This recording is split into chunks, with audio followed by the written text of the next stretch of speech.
if p equals to 6, q equals to -3, then the value of p cube minus 3p square plus 3p plus 3q plus 3q square plus q কিউবের value বের করতে বলেছে। দেখো এটা একটা ফর্মুলায় পড়ে যাচ্ছে, P cube minus 3p square plus 3p, এখানে -1 অ্যাড করব, প্লাস এটা লিখছি কিউ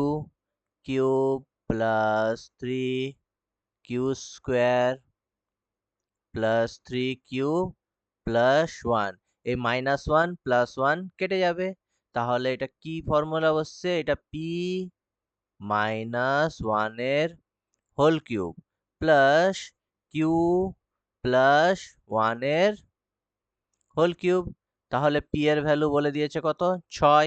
তাহলে 6 -1 এর হোল কিউব প্লাস কিউর ভ্যালু বলে দিয়েছে -3, তাহলে -3 প্লাস 1 এর হোল কিউব, তাহলে 6 -1 5 এর হোল কিউব প্লাস